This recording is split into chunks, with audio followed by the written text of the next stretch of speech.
Not, അതായത് എല്ലാവരും ഈ ഡിവോഴ്സ് എന്ന് പറഞ്ഞ വാക്കിനെ ഭയങ്കര നെഗറ്റീവായിട്ടാണ് എടുക്കുന്നത്. അല്ല, ഇതിപ്പോ നെഗറ്റീവ് എന്ന് കുറെ പേര് പോസിറ്റീവായിട്ട് സംസാരിച്ചിട്ടുണ്ട് അതിനകത്ത്. ഇപ്പൊ കമന്റ്സ് ഒക്കെ എടുത്ത് ബിക്കോസ് അത് ഭയങ്കര റെസ്പെക്ട്ഫുൾ ആയിട്ടുള്ള ഒരു ഡിസിഷനാണ്. അതേസമയത്ത് ഇപ്പൊ എത്രയോ ആൾക്കാർ അൺഹാപ്പി മാരേജസിൽ കണ്ടിന്യൂ ചെയ്യാറുണ്ട്. ഭയങ്കര ടോക്സിക് ആയി മാറും, ഭയങ്കര ടോക്സിക് റിലേഷൻഷിപ്പായി മാറി ഇങ്ങോട്ടും അങ്ങോട്ടും കണ്ടുകൂടാ, പക്ഷെ വീർപ്പ് മുട്ടി ജീവിക്കുന്ന സിറ്റുവേഷൻ. അതൊക്കെ ആലോചിക്കുമ്പോൾ അതാണ് ഹെവി നെഗറ്റിവിറ്റി. സോ അതിന്റെ ആൾക്കാർ എന്തിനാ വെച്ചോണ്ടിരുന്നേന്ന് പിന്നെ അല്ലേ? അതെ, എനിക്ക് തീർച്ചയായിട്ടും അത് നമ്മുടെ ലൈഫിലെ എല്ലാ കാര്യത്തിനെയും ബാധിക്കും. നമ്മൾ മൊത്തത്തിൽ വളരെ നെഗറ്റീവായിട്ടുള്ള ഒരാളായി മാറും. അപ്പോൾ അതിന്റെ ആവശ്യം എന്താണ്? അതാണ് എനിക്ക് തോന്നിയത്. അല്ല, ഞാൻ ചോദിക്കുകയാണ്, ആൻഡ് എസ്പെഷ്യലി എനിക്ക് പറയുമ്പോൾ ഈ ഇക്വേഷനിൽ ഒരു വിവാഹ ജീവിതത്തിൽ കുട്ടികളുണ്ടെങ്കിൽ ഇത് വളരെ ഡിഫറെന്റ് ഡിസിഷൻ ആയിരിക്കും. ഞങ്ങൾക്ക് ആ ഒരു ഇഷ്യൂ ഇല്ലാത്തത് കൊണ്ട് it was a very different decision. രണ്ട് ഫ്രണ്ട്സ് തമ്മിൽ എടുക്കുന്ന ഒരു തീരുമാനം. So we can continue to be friends. അപ്പൊ കുട്ടികളുണ്ടെങ്കിൽ ഇതിന്റെ കംപ്ലീറ്റ് കോംപ്ലിക്കേഷന്റെ ലെവലൊന്നും എനിക്കറിയില്ല. അതിനെ കുറിച്ച് ഞാൻ പറയാനും ആളല്ല. അല്ല, അങ്ങനെ ഉണ്ടായിരുന്നെങ്കിൽ ചേച്ചി മേ ബി കുറച്ചും കൂടെ ഒന്ന് നല്ലോണം തിങ്ക് ചെയ്തിട്ടൊക്കെ ആയിരിക്കും. അല്ല, അതും വളരെ തോട്ടായിരുന്നു. ഞങ്ങള് വളരെ മുമ്പേ തീരുമാനിച്ചിട്ടുണ്ടായിരുന്നു കുട്ടികൾ വേണ്ടെന്ന്. ഭയങ്കര ബുദ്ധിപരമായ നീക്കങ്ങൾ ഉണ്ടായിരുന്നു. അല്ല, എല്ലാം വളരെ വെൽ പ്ലാൻഡ് ആയിരുന്നു. So even the divorce was A good decision ഞങ്ങൾ തമ്മിൽ എടുത്തത്. എല്ലാവർക്കും അങ്ങനെ ആവണമെന്നില്ല. എല്ലാവരുടെ ജീവിതം വേറെ വേറെയാണ്. അതെ അതെ, തീർച്ചയായിട്ടും. പക്ഷെ എപ്പോഴെങ്കിലും ചേച്ചിക്കൊരു ഹാർഡ് ടൈം, പേഴ്സണലി ഞാൻ ചോദിക്കുകയല്ല, മേ ബി ഒരു ഇൻസ്പിറേഷണൽ ഹാർഡ് ടൈം ആയിരിക്കാം. കേൾക്കുമ്പോൾ നമുക്കിപ്പോൾ ചിലവരുടെ ഹാർഡ് സ്റ്റോറീസ് കേൾക്കുമ്പോൾ ഭയങ്കര ഇൻസ്പയർ ആയി തോന്നും. അങ്ങനെ എന്തെങ്കിലും ചേച്ചിക്ക് ഉണ്ടായിട്ടുണ്ടോ? ഓഫ്കോഴ്സ്, എനിക്കിപ്പോൾ ഹാർഡ്ഷിപ്സ് ലൈഫിൽ ഇഷ്ടം പോലെ എല്ലാവരെ പോലെ ഉണ്ടായിട്ടുണ്ട്. അതിനെ നമ്മൾ എടുക്കുന്ന രീതിയാണല്ലോ അതിൻ്റെ ഒരു എന്താ എക്സ്പീരിയൻസ് ക്രിയേറ്റ് ചെയ്യുന്നത്. ഇപ്പം ഞാൻ ഒരു ഹാർഡ്ഷിപ്പ് എക്സ്പീരിയൻസ് ചെയ്താൽ ഞാൻ അതിനെ നോക്കുന്നത് ഇതിൽ നിന്ന് ഞാൻ എന്താ പഠിക്കേണ്ടതെന്നാണ് നോക്കുന്നത്. അല്ലെങ്കിൽ എന്തിനാ എനിക്ക് ഇങ്ങനെയൊക്കെ സംഭവിക്കണം എന്ന് പറഞ്ഞ് നോക്കിയിരുന്നാൽ അത് ഭയങ്കര ഡൗൺ ആവും.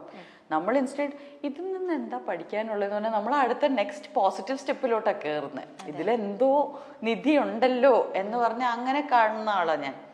അപ്പൊ എന്ത് നെഗറ്റീവായിട്ട് സംഭവിച്ചാലും ആ നെഗറ്റിവിറ്റിയെക്കാളും കൂടുതൽ ഇതിൽ നിന്ന് ഞാൻ എന്ത് പഠിക്കാം, സോ ദാറ്റ് ഇത് വീണ്ടും റിപ്പീറ്റ് ആവാതിരിക്കാൻ.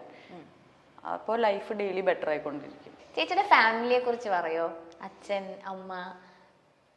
എന്ത് പറയാനാ, പാവങ്ങളല്ലേ. എൻ്റെ ഫാമിലി ആയി പോയി. അവർ പാവങ്ങളാ. ആക്ച്വലി എൻ്റെ അച്ഛനും അമ്മയൊക്കെ വളരെ സ്ട്രെയിറ്റ് ഫോർവേഡ്, നിഷ്കളങ്കമായിട്ടുള്ള വ്യക്തികളാണ്. അവരുടേതായ നല്ല ഇൻട്രസ്റ്റ്സ് ഒക്കെ ഉള്ള വളരെ ബിസി ആയിട്ടുള്ള ആൾക്കാരാണ്.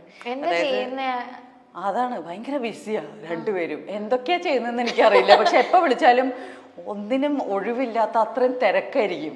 സാധാരണ തിരിച്ചെങ്കിലും ചേച്ചിയല്ലേ പറയണേ? ഞാനാണ് അവരെക്കാളൊക്കെ വളരെയധികം ഫ്രീ ടൈം ഉള്ളത് എനിക്കാ. അച്ഛൻ റിട്ടയർഡ് ബാങ്ക് ഓഫീസറാണ്. പക്ഷെ സ്വന്തമായിട്ട് പുള്ളി ഒരു ട്രെയിനറാണ്, ബിഹേവിയറൽ സയൻസ് ട്രെയിനറാണ്, ട്രാൻസാക്ഷണൽ അനാലിസിസ് ട്രെയിനറാണ്.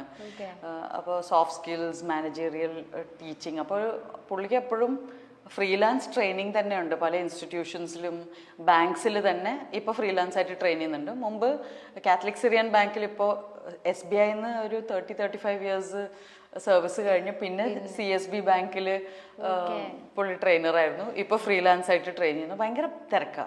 അമ്മ ഹോം ബേക്കറാണ്. അപ്പോൾ ആളെപ്പോഴും ഇന്ന് ഇത്രയും ഓർഡേഴ്സ് ഉണ്ട്, എനിക്ക് അതുണ്ട് ഇതുണ്ട്, ഭയങ്കര തിരക്കാ. ഈ രണ്ട് തിരക്കും ഇല്ലെങ്കിൽ രണ്ടുപേരും ബേർഡ് ഫോട്ടോഗ്രാഫേഴ്സാണ്. അപ്പൊ അവര് ട്രാവൽ ചെയ്ത് പോയി, അവര് ഭയങ്കര വലിയ ആൾക്കാരാണ്. അത് കൊള്ളാലോ. അതാണ്. അപ്പൊ ഈ സാജൻസ് ബേക്കറി ചെയ്തപ്പോഴേക്കും അമ്മ ഹെൽപ്പ് ഒക്കെ ചെയ്തിരുന്നു? അല്ല, ഞാൻ കണ്ടു വളർന്ന, ഞാൻ ഒരു 3 വയസ്സുള്ളപ്പോ തൊട്ട് അമ്മ ബേക്ക് ചെയ്യുന്നുണ്ട്. അപ്പൊ കണ്ടു വളർന്നിട്ടുള്ള ഒരു സംഭവമാണ്. അതിനേക്കാളും കൂടുതൽ സാജൻ ബേക്കറിയിൽ എനിക്ക് അത്ര ബേക്ക് ചെയ്യാനുണ്ടായിരുന്നില്ല. പക്ഷെ ഞാൻ ഇപ്പൊ ഇനി വരാൻ പോകുന്ന പടം അനുരാഗത്തില് ഞാനൊരു ഹോം ബേക്കറിന്റെ റോളാണ് ചെയ്യുന്നത്. അതിന് ഭയങ്കരമായിട്ട് അമ്മ റെഫറൻസ് ആയിരുന്നു. Very good. ബേർഡ് ഫോട്ടോഗ്രാഫി ഒക്കെ ചെയ്യല്ലേ? ഭയങ്കര ആൾക്കാരാന്നേ. എനിക്കൊന്നും കണ്ട, എനിക്ക് എല്ലാം ബേർഡ്സ് ആണ്. ഇവര് ഓരോന്നും ദ പേർപ്പിൾ റിംഡ് മറ്റേത് മറിച്ചെന്നൊക്കെ പേരൊക്കെ പറയുന്നു. അവരെ കൂടെ പോയാൽ നമുക്ക് അത്രയൊക്കെ അറിയുള്ളൂ. കാക്ക, കുയില്, ഇത്രയൊക്കെ തന്നെ ഉള്ളൂ. ഇവര് കറക്റ്റ് ആയിട്ട് ഇത് ഫീമെയിൽ ആട്ടോ, അതിന്റെ മറ്റേത് ഇപ്പൊ ഈ ഷെഡിങ് ഫേസ് ആണെന്നൊക്കെ പറയാം. നമ്മൾ ഇവരുടെ കൂടെ പോയാൽ പ്രാന്തായിട്ടുണ്ടല്ലോ. ഈ ബേർഡ് ഫോട്ടോഗ്രാഫേഴ്സിന് ഭയങ്കര പേഷ്യൻസാ. പോയിട്ട് ഇങ്ങനെ ഈ ക്യാമറ വെച്ചോണ്ട് ഇരുന്ന് തീരെ പറ്റില്ല, നമുക്ക് തീരെ പറ്റില്ല. ആ ട്രാവലിങ്ങിന്റെ അവർ പണ്ട് മുതലേ ട്രാവൽ ചെയ്യോ രണ്ടുപേരും? അവർ ബേർഡ് ഫോട്ടോഗ്രാഫി ആയിട്ടുള്ള ട്രാവലിംഗ്. അവർക്ക് സ്ഥലങ്ങൾ കാണുക എന്നുള്ളതിനേക്കാളും നല്ല ബേർഡ്സ് ഉള്ള സ്ഥലങ്ങളിലേക്ക് പോയി അതിരാവിലെയൊക്കെ പോകണം. അത് വേറെ തരം ട്രാവലാണ്. നമുക്ക് മറ്റേ ഫുഡൊക്കെ എക്സ്പ്ലോർ ചെയ്ത് സ്ഥലമൊക്കെ എക്സ്പ്ലോർ ചെയ്തിട്ടുള്ള ട്രാവലാണ് നമുക്ക് ഇഷ്ടം. അതെ അതെ, ഓക്കെ. ഈ ക്ലിനിക്കൽ സൈക്കോളജിയിലേക്ക് പോകാനുള്ള കാരണം എന്താണ്? ചേച്ചി മൂവി ചെയ്യുന്ന ടൈമില് ചെയ്തുകൊണ്ടിരിക്കുകയായിരുന്നില്ലേ? ഞാൻ സിനിമയിൽ വന്നത് 11th സ്റ്റാൻഡേർഡിൽ പഠിക്കുമ്പോഴാണ്. ക്ലിനിക്കൽ സൈക്കോളജി ചെയ്തത് ഡിഗ്രിക്ക്. എനിക്ക് എന്ത് സെലക്ട് ചെയ്യണമെന്ന് അറിയാത്ത ഒരു അവസ്ഥ വന്നു. അതായത് 10th സ്റ്റാൻഡേർഡിൽ എൻ്റെ മാഷ് പറഞ്ഞൊരു വലിയ സംഭവമുണ്ട്. എനിക്ക് ഏറ്റവും ഇഷ്ടമില്ലാത്ത സബ്ജക്റ്റ് ഹിസ്റ്ററിയാണ്. അപ്പോൾ ഞങ്ങളുടെ ഹിസ്റ്ററി ടീച്ചർ പറഞ്ഞൊരു വലിയ സംഭവമുണ്ട്, അത് എല്ലാവരും കേട്ടിരിക്കേണ്ട കാര്യമാണ്. നിങ്ങൾക്ക് ഹിസ്റ്ററി ഇഷ്ടമല്ലെങ്കിൽ അതാണ് ഏറ്റവും ശ്രദ്ധിച്ച് പഠിക്കേണ്ടത്.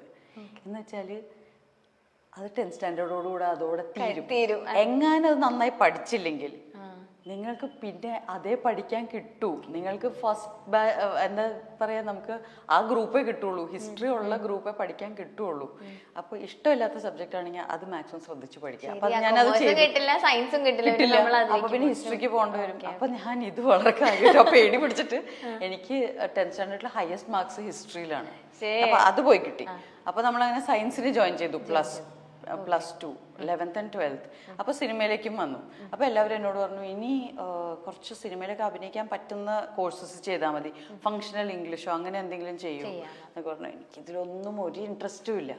എന്താ പഠിക്കുക, ഇനി 12 വരെ പഠിച്ച ഈ സബ്ജക്ട്സ് ഒന്നും എനിക്കിനി പഠിക്കണ്ട എന്നുള്ള സിറ്റുവേഷനിൽ ഇരിക്കുമ്പോഴാണ് എൻ്റെ ഒരു ഫ്രണ്ട് പറയുന്നത്, പ്രചോദി നികേതൻ കോളേജ് പുതുക്കാട് ക്ലിനിക്കൽ സൈക്കോളജിയുടെ കോഴ്സ് ഉണ്ട്. അപ്പോൾ അതുവരെ എൻ്റെ അച്ഛൻ ഈ TA ട്രെയിനറും ഇതൊക്കെ ആയതുകൊണ്ട് എനിക്ക് എപ്പോഴും വീട്ടിലെപ്പോഴും ഈ ബോഡി ലാംഗ്വേജ് ഇങ്ങനെയൊക്കെയുള്ള പല I'm okay, you're okay ഇതൊക്കെ പറഞ്ഞ കുറെ ബുക്സ് ഉണ്ടാവും എപ്പോഴും. അപ്പൊ ഞാൻ ഇതൊക്കെ ഇരുന്ന് വായിക്കുമായിരുന്നു. അപ്പൊ സൈക്കോളജി എന്നൊരു സബ്ജക്റ്റ് ഉണ്ടല്ലേ, അത് പഠിക്കാലോ, അങ്ങനെ പോയതാ. വേറെ ഒന്നും പഠിക്കാൻ താല്പര്യം ഇല്ലാത്തതുകൊണ്ട് സൈക്കോളജിയിലേക്ക് പോയതാ. പക്ഷെ എങ്ങനെ ഉണ്ടായിരുന്നു പഠിച്ചിട്ട്? ബ്രില്യന്റ്. നമുക്ക് എനിക്ക് തോന്നുന്നു ആക്ടേഴ്സിന് ചെയ്യാൻ പറ്റിയ ഏറ്റവും നല്ല കോഴ്സ് സൈക്കോളജി ആയിരിക്കും. പക്ഷെ ഭയങ്കര ഇതുപോലെ ഇപ്പൊ ക്ഷമ വേണ്ടേ അച്ഛനും അമ്മയും ബേർഡ് ഫോട്ടോഗ്രാഫിക്ക്? ക്ഷമയല്ല, അതിന് വേറെ ലെവൽ സ്കില്ല് വേണം. അതായത് മറ്റുള്ളവരുടെ പ്രോബ്ലംസ് നമുക്ക് നിഷ്പക്ഷമായി നല്ല വാക്ക്, ഇങ്ങനെ വെറുതെ ന്യൂട്രൽ ആയിട്ട് ഇരുന്ന് കേൾക്കാൻ പറ്റണം, നമ്മൾ ഇമോഷണൽ ആവാതെ. അതെനിക്ക് പറ്റുന്നുണ്ടായിരുന്നില്ല. അല്ല, എന്റെ ചില ഫ്രണ്ട്സ് പറഞ്ഞു കേട്ടിട്ടുണ്ട്, ഇത് പഠിക്കുന്നവരെ നമ്മളിങ്ങനെ കുറെ പേരുടെ കേട്ട് ലാസ്റ്റ് നമ്മൾ കൗൺസിലിങ്ങിന് പോകേണ്ട അവസ്ഥയാവും. തീർച്ചയായും. ഏറ്റവും കൂടുതൽ സൂയിസൈഡ് റേറ്റ് ഉള്ള പ്രൊഫഷൻ എന്ന് പറയുന്നത് സൈക്കോളജി.